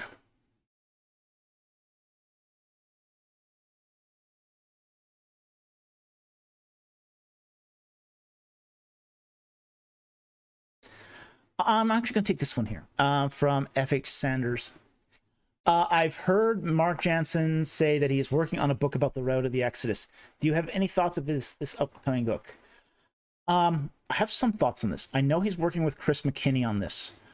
And I have heard him talk about this at Azor. In fact, it was a conversation between McKinney, myself, and Jansen. So...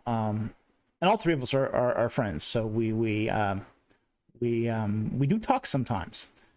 I know Jansen a little better than McKinney, but we do. I know he's working with McKinney on this. Now, here's my thoughts on this. Okay, now, pretty much until you get he's working through the whole route. Okay, he wants to do the whole Exodus route. Essentially from Avaris all the way to Jericho. This is a really ambitious project. Really ambitious project. He going from Avaris to Sinai, that's pretty straightforward. There's not a lot of huge issues there, and that's because we have lots of overlap with Egyptian texts. Pretty much up unto to that hinterland down by Cherubim El Khadim. So there's enough there that you got a lot of confirmation, and then from say Rephidim to Sinai is an easy intuitive leap to make. So in that to that respect, you know Mount Sinai, even if we debate where Mount Sinai was exactly And he's probably going to have a huge chapter just on where was Mount Sinai. Because once you get past Rephidim, it gets very sort of tenuous where people go exactly, because we don't have a lot of confirming records. But once you get past Sinai, we know that Sinai was somewhere in the middle. Mount Sinai was somewhere in the middle of the Sinai Peninsula. The problem is there's like 12 mountains in the middle of the Sinai Peninsula that could be Mount Sinai. And nobody has done the sufficient numbers of site surveys of the areas around those 12 mountains to determine which one was the Mount Sinai, even if there was preservation. So no one has actually done the archaeological work to determine this. Nevertheless, once you get past that central mountain range and start talking about the wanderings of the Israelites in those towns during the wandering in the wilderness, it gets really dicey.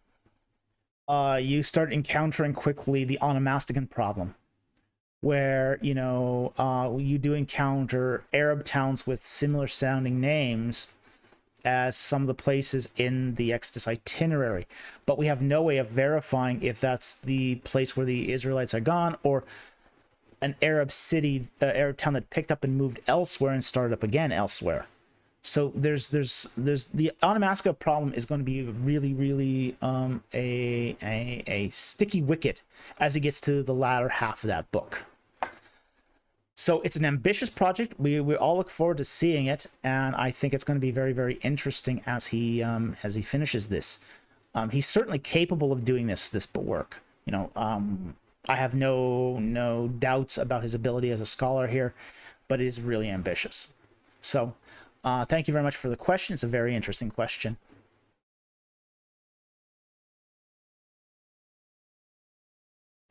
And I will take one more question, and then I'm going to call it a night.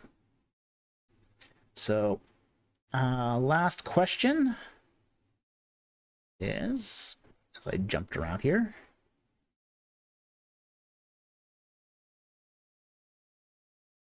and again, I'm going to try to take somebody who have not picked on tonight.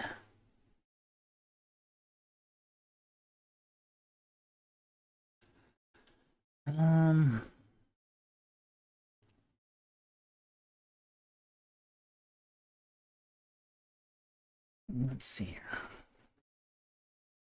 Okay. Warrior of the Most High. What is the Egyptian word for rhinoceros?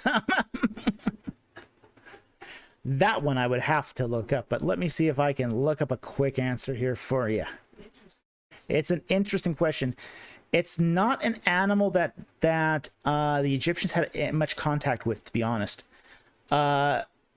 Egyptians very seldomly, or rhinoceros very seldomly actually made it to Egypt. And it's not an animal where you even during the savannah days of the Old Kingdom, you did not find a lot of rhinoceros making it up that far north. Okay, so while elephants did make it to Egypt in the Old Kingdom, it's doubtful that rhinoceros did. But let me see if there's a quick. I'll see if I can quickly answer that one. Look up here.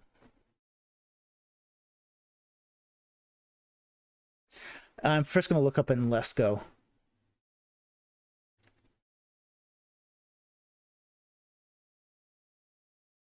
See if I can find something here in Lesko.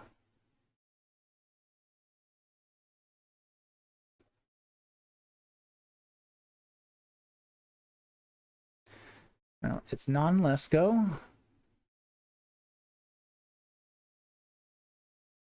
I'll look up at Faulkner next.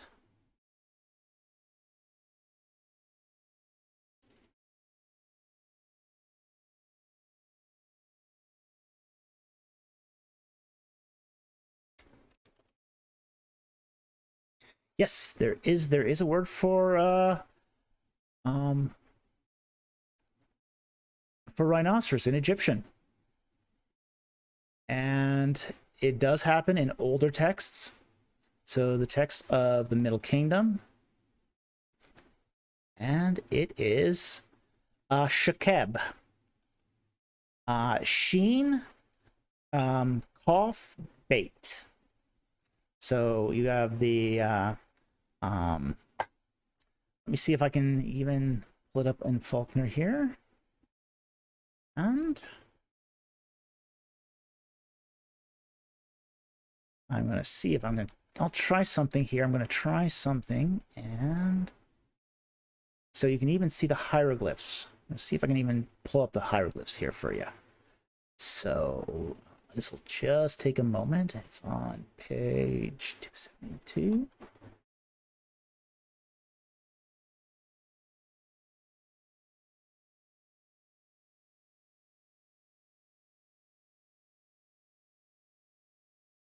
Okay.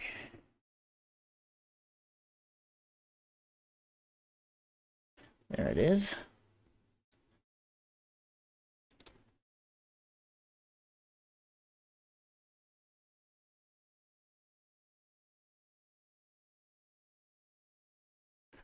Okay, this will just take a moment here for me to stick it in the directory. And then you will see the hieroglyphs for the word rhinoceros. And it's actually pretty cool. I'll admit, this one is actually pretty cool.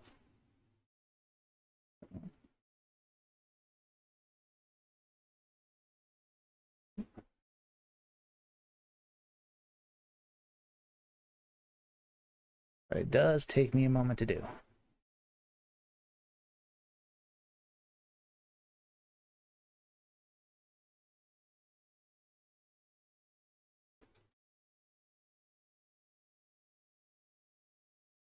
Right, and then I can save this.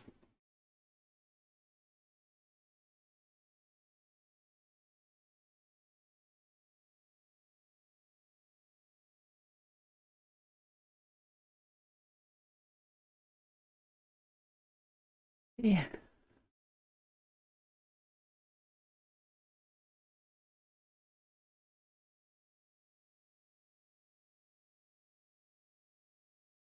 These.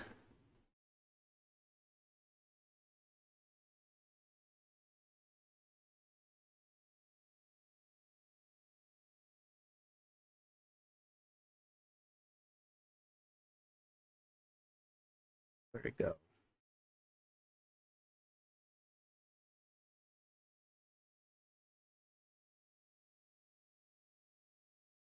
Okay, back up.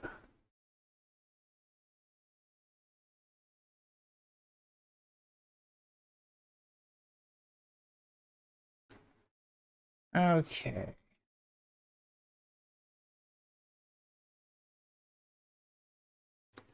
Touch back up here. Unselect your question for a moment so I can show this. There you go. Okay. What we have here is the 3 phonetic letters for Shekeb. That first letter which is the papyrus patch is basically a sheen, an sh shell, and it's usually also accompanied by a silent aleph, an aleph, or which can also carry a vowel. So so we have the sheen, the q, and the b, the bait, which is the foot symbol. So we've got Shekab. So, and you can see right behind it is a little determinative for a, and this is a determinative, is a silent character that shows the, what the, it's to give you a visual hint of what the word means. So what we have here is a 2-horned rhino. So this is very interesting. So there is a word that appears once, at least once, in Egyptian literature that means rhino. So rhinoceros. So it was a very interesting question. It took a little while to get this up, but we got there. And I wanted to thank you for that super chat. Or sorry, it wasn't super chat, but for your question. Very much appreciated, and it was a very interesting question. So, and I think that's the last we're going to do for tonight.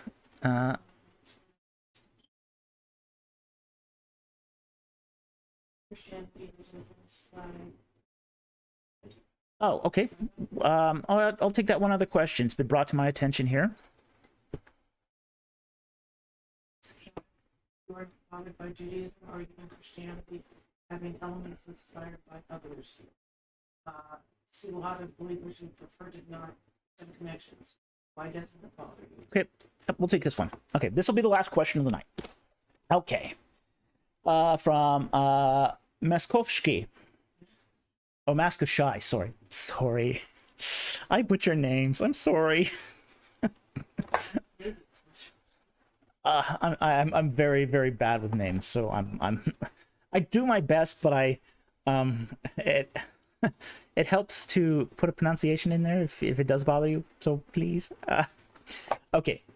You are not bothered by Judaism or even Christianity having elements inspired by other cultures. No, I'm not. Like Egypt's theology. I see some believers who prefer to deny those connections. Why doesn't it bother you? Okay. It doesn't bother me because I actually understand. I mean, the reason, let's get something right out in the open. Part of the reason it bothers other people is because we have really, really poorly taught the doctrine of inspiration in our churches. Incredibly poorly taught this doctrine. Okay. The doctrine of inspiration is, and I'm going to borrow here from Heiser because he's dead on right about this. The way we teach inspiration in our churches is that and I'm going to even quote Heiser's illustration here because I think it really just sort of drives it home. The way we teach inspiration in our churches is that a prophet was making breakfast one morning. He's frying his eggs. And all of a sudden,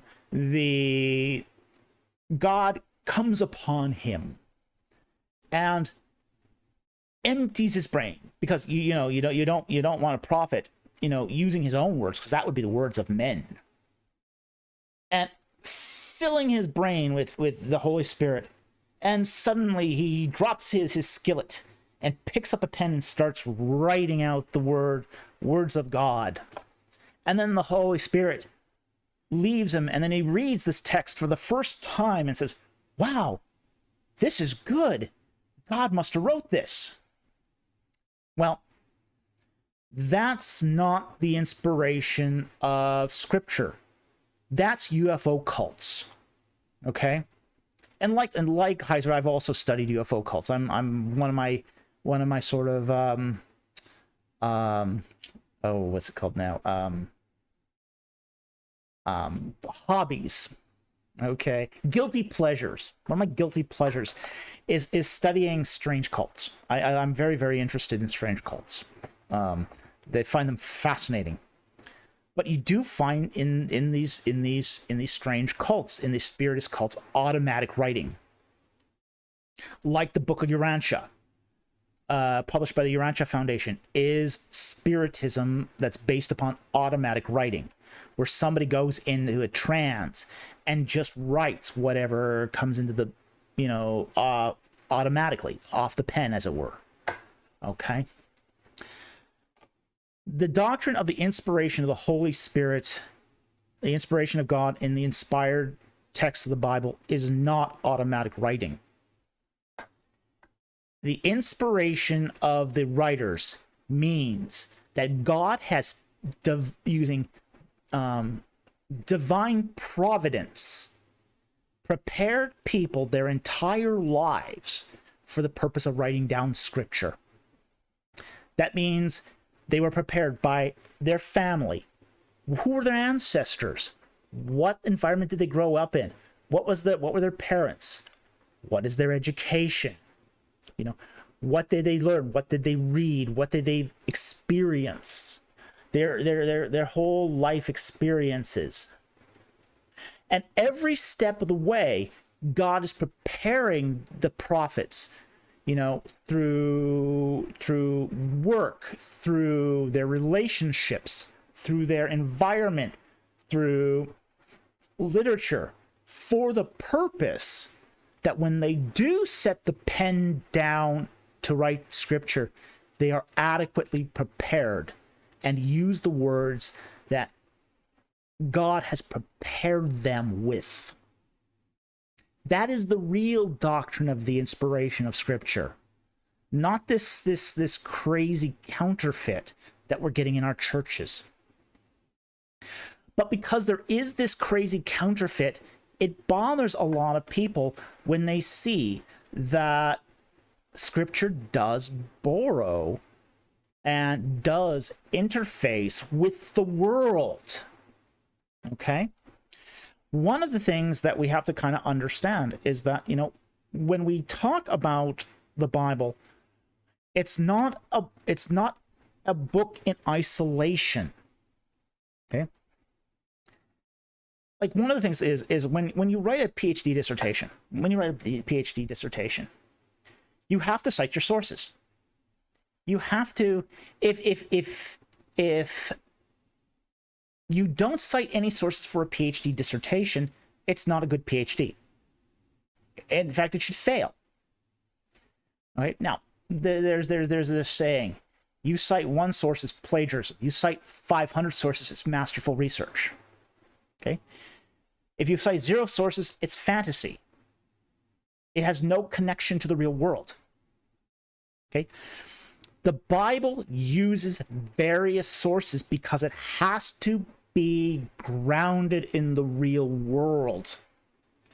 That's what makes this distinct from, say, the Vedas. The Vedas are not grounded in the real world. They're not grounded in geography. They're not grounded in history. They're concocted out of nothing. Okay? The Bible is grounded in geography. It's grounded in history. The Old Testament mentions 500 place names. It is grounded in literature and the thought of its age. You know, I know people who are really, really distressed when I talk about the Ark of the Covenant borrowing from you know, Egyptian, you know, design patterns. Well, you know what? Bezalel, the guy who built the Ark of the Covenant, and Aholiab as well. You know, the text tells us that they were trained in all the arts of Egypt. Well, what do you think they were doing in Egypt? You know, the Israelites were living in Egypt. What was Bezalel doing in Egypt? He was building Egyptian furniture. He was building barks and palanquins and boxes and chests and tombs. He was building the furniture for tombs. He was building coffins and biers and canopic chests. You know, this is what he was doing. This is what he was, I mean, this is how he did. This is how he learned the arts of Egypt. Is he apprenticed under a man who would have had known those arts, and then he would have built those objects himself. And this is how he became wise in the arts of Egypt, is by doing them. So it's one of those, it's just one of those things that, you know, it doesn't bother me because it's proof of the Bible. It doesn't deny God, because it's all, the Bible takes all these things and it redeems them for the worship of Yahweh. You know, they're not taking this Ark of the Covenant and virtue and worshiping the Aten or Amun-Re or Montu out in the desert. They're not doing that. They're worshiping Yahweh. And they're taking the things that the Israelites would have been familiar with. Okay? I mean, sure, okay. They could have built it's possible that God could have, you know, automatically told Moses to build, to build the Ark of the Covenant so it looked like a Ford Prius. Okay? But nobody would have understood that. Okay?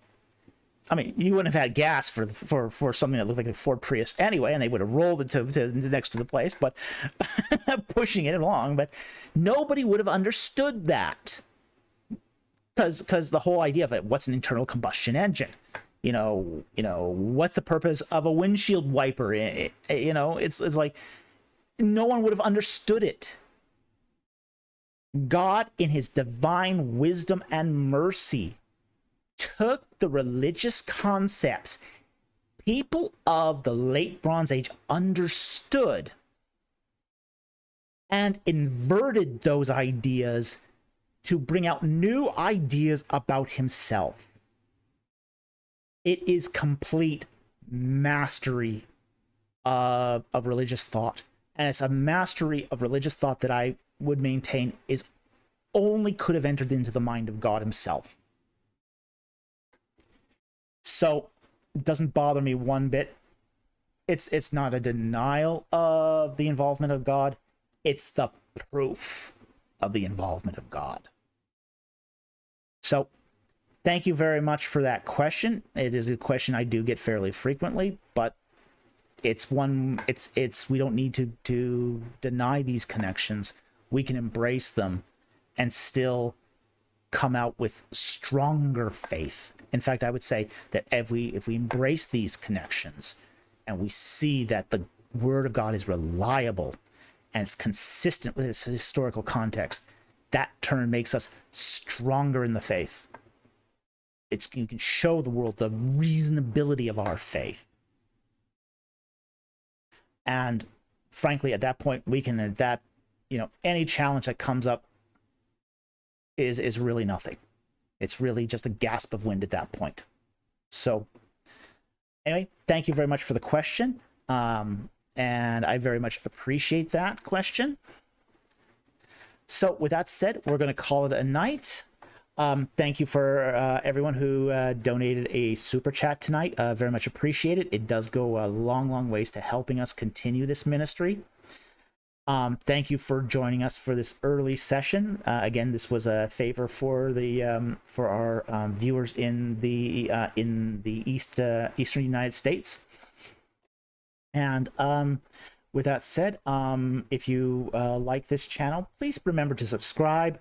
It really helps us out, and consider becoming a Patreon supporter, because that also helps us out very, very well, very much. So with that said, have a good night, and I will see you next time on Ancient Egypt and the Bible.